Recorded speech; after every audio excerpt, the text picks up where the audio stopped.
महाराष्ट्र के मुख्यमंत्री एकनाथ शिंदे महाराष्ट्र के युवाओं के लिए एक बहुत बड़ी सौगात लेकर पहुंचे महाराष्ट्र के पंढरपुर में। वहां पर उन्होंने रैली को संबोधित करते हुए एक बहुत बढ़िया स्कीम भी लॉन्च की, जिसका नाम उन्होंने लाडला भाई योजना बताया। इसके तहत उन्होंने कहा कि जितने भी छात्र हैं महाराष्ट्र के, उनको कह सकते हैं मॉनेटरी सपोर्ट देने की एक कोशिश की जाएगी। उन्होंने बताया कि जितने भी 12वीं पास युवा हैं उनको तकरीबन 6,000 रुपये महीना राशि दी जाएगी महाराष्ट्र सरकार की तरफ से।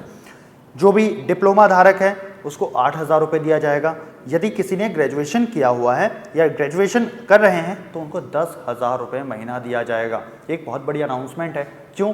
क्योंकि इसी साल महाराष्ट्र के अंदर विधानसभा के चुनाव भी होने हैं। हो सकता है कि इस बार सरकार बदल जाए, हो सकता है कि इस बार सरकार रह जाए।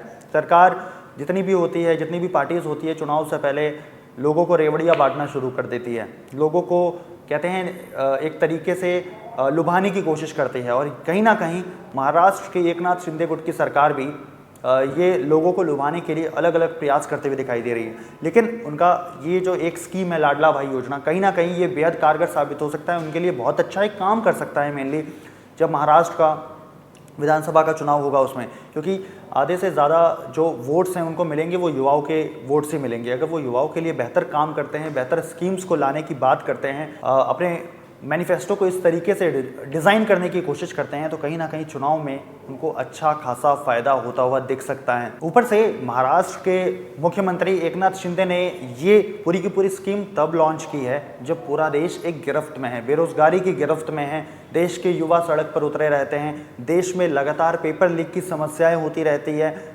जो देश का युवा है वो ऐसा कहा जाता है कि वो भटका हुआ रहता है, उनको कुछ समझ नहीं आता, और सरकार खासकर उनको रोजगार देने में सक्षम नहीं प्रतीत होती है। इसके बीच में एकनाथ शिंदे का इस तरीके का एक योजना लाना कहीं ना कहीं कह सकते हैं क्रांतिकारी बदलाव हो सकता है, और ये महाराष्ट्र में आने वाले कई सालों तक एकनाथ शिंदे की सरकार को वहाँ पे स्थापित करके रखने में एक बहुत बड़ी मदद कर सकता है। आने वाले समय में हम ये देख सकते हैं कि इस तरीके की बहुत सारे और योजनाएं हमको आते हुए दिख सकती हैं। जैसा कि मैंने पहले भी कहा कि विधानसभा चुनाव कतार में है, तो कुछ ना कुछ तो करना ही पड़ेगा आपको। इस स्कीम से रिलेटेड और जितनी खबरें आएंगी या और भी अगर कोई स्कीम आएगी तो उससे जुड़ी हुई जानकारी सबसे पहले मिलेगी आपको वी युवा पे। आज के लिए इतना ही। मैं रवि मिश्रा, कैमरा पर्सन निश्चय के साथ, वी युवा।